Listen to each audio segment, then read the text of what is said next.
A while ago, I released a parenting guide, and that guide was really about how to set up a parenting run, how to choose grandparents, how to build your deck, how to make choices, and how to find guest borrow parents.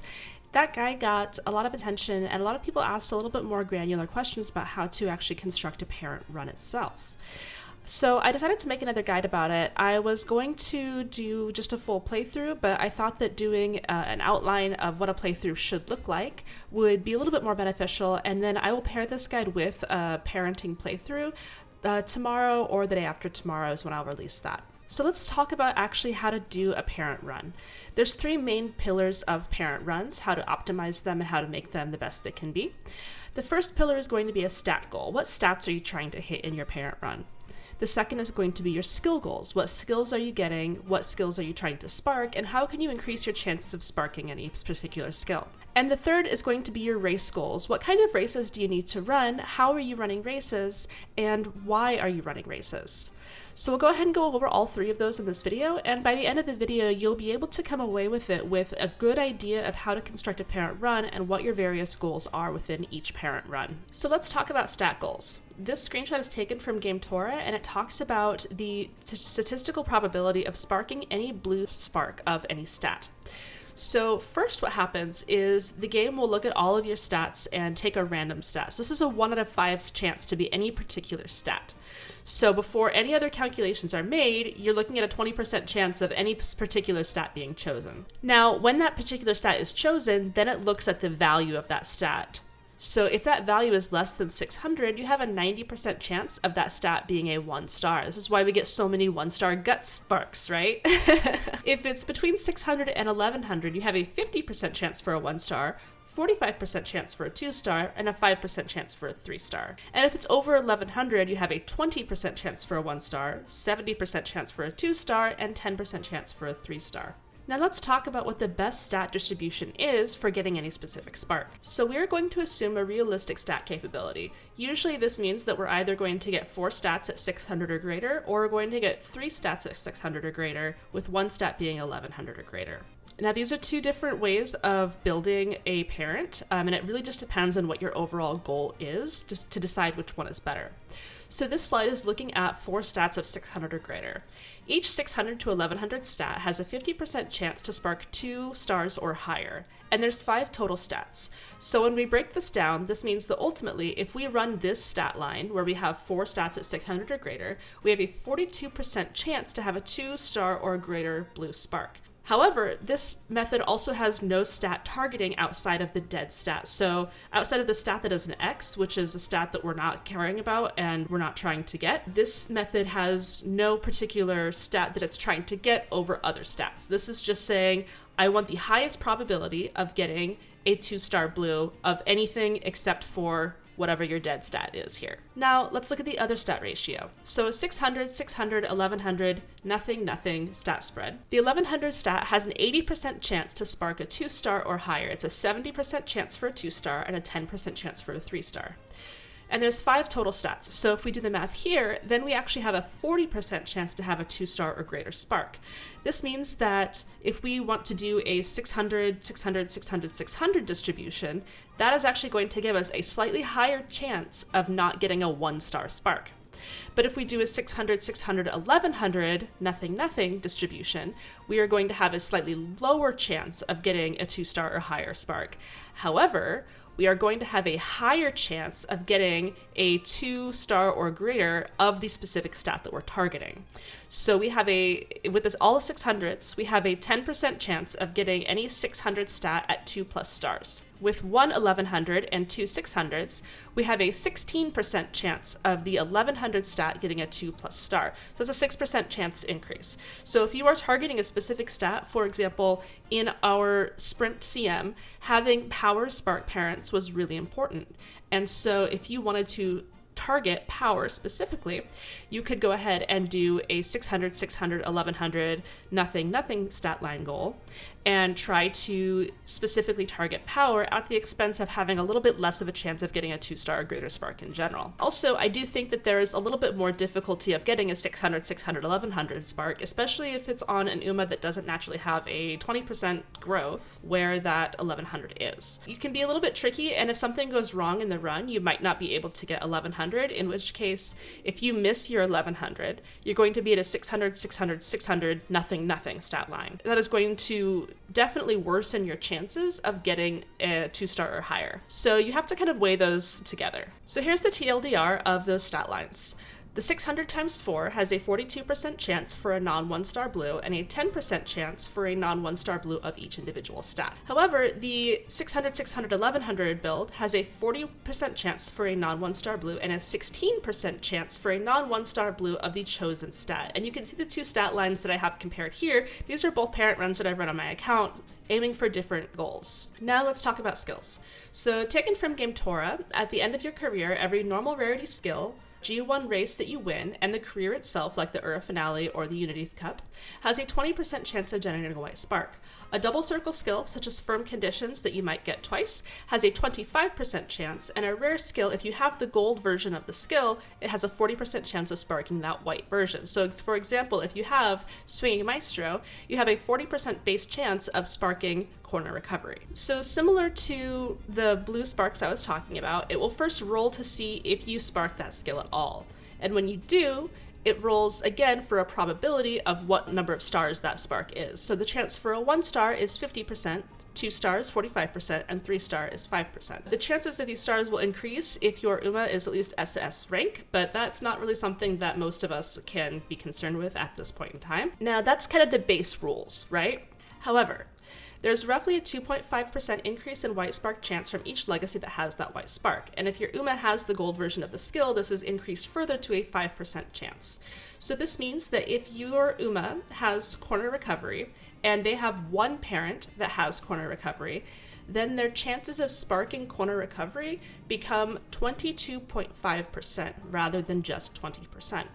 And this stacks additively. So if your UMA has two parents that have Corner Recovery, now it's a 25% chance of sparking it. And then if it's the gold version of the skill, this is going to be doubled again. So therefore, choosing grandparents and great-grandparents to the parent that you're building who have that crucial white spark you want is the key to get more consistent white sparks. This is very helpful when you're doing like groundwork farming. This is very helpful when you're doing straightaway spark farming. You want to make sure that you can create these legacies that have these white sparks available. So this ties into something called looping, which I'm not going to get into very deeply here, but it's basically a strategy where if you will take parents that maybe don't have very good blue or pink sparks, but have a lot of crucial white sparks, and you use them as great-grandparents to try to increase the probability that your parent is going to wind up with these crucial white sparks, while hopefully also sparking better blue and pink sparks, and letting that bad blue and pink spark kind of fall off of your legacy tree.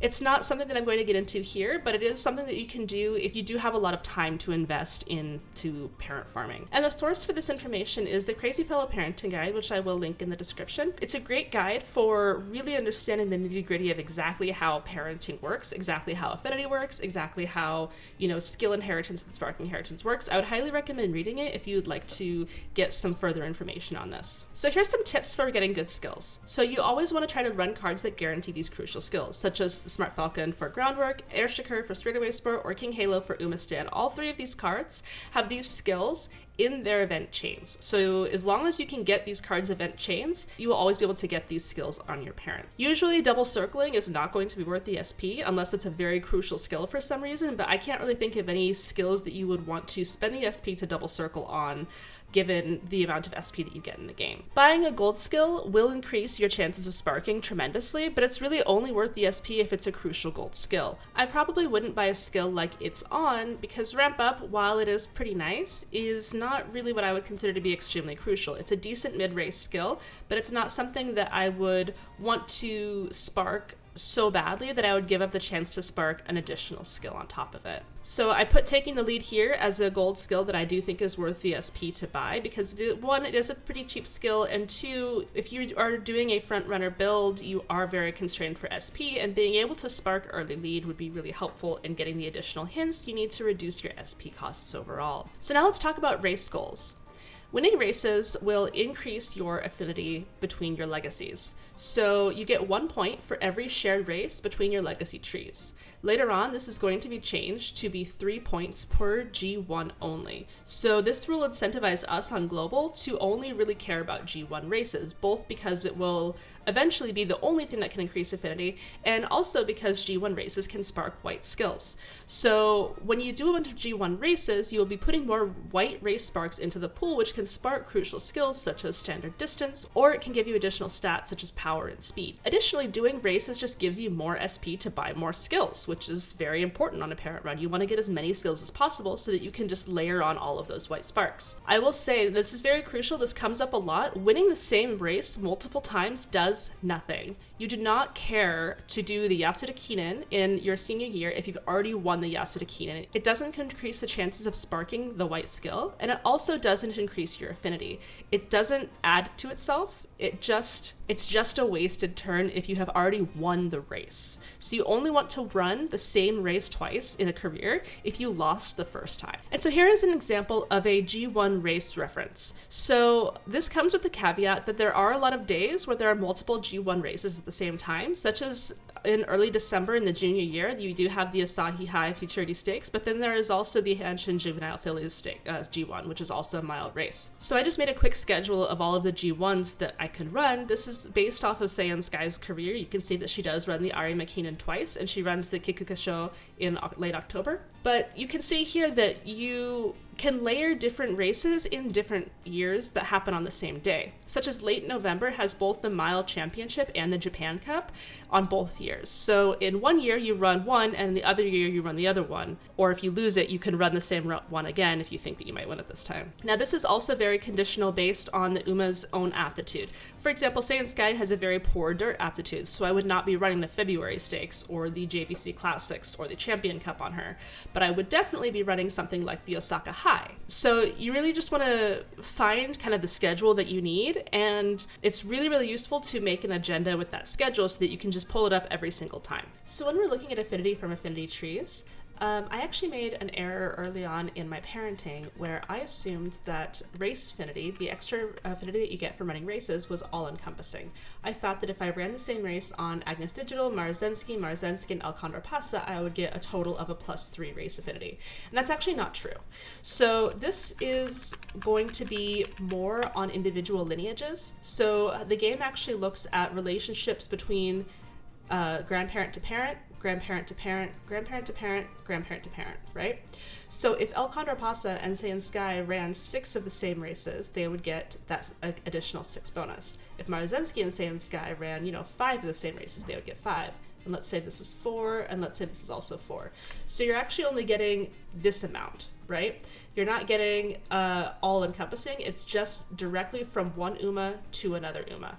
Now, this is all a bit overcomplicated, and it's not necessarily must know in order to make a successful parent. But if you are expecting to see a double circle in your affinity and you're not seeing it, this is probably why.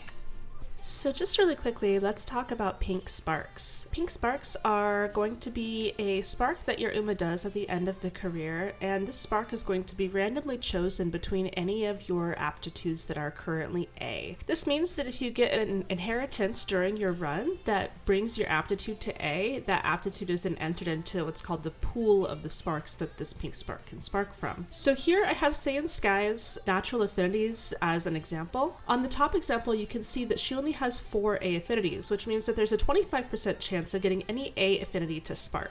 So at the end of the run, you can have a 25% chance to get a turf spark, or a medium spark, or a long spark, or a front spark. Now, if we are selecting parents for the Seiyan Sky run, and we select a parent that gives her a mile A, so if she inherits at least 4 mile sparks before the beginning of her run, she's actually going to add that mile A into her pink spark pool.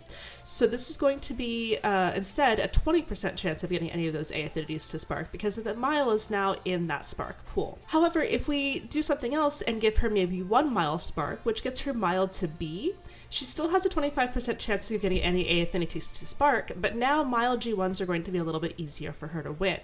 Now, this does come with the risk that she can inherit mile aptitude in her inheritance during the run, but it might be worth it just to get a little bit of extra race bonus there. So generally, you usually want to get your distance spark to S on your aces, which means that you would like your parents to spark that distance spark for their pink. This means that you are wanting to reduce the total amount of pinks that your Uma can spark from, which will give you a better chance of sparking that distance spark that you really want. Now, for some champion meetings, turf might be more important, or position might be more important depending on what legacies you're running. So really, you just have to keep in mind what you want out of this parent and try to fit their aptitudes before and during the run to match that goal. So in conclusion, we talked about how each differing stat line goal can affect your ultimate blue spark chance.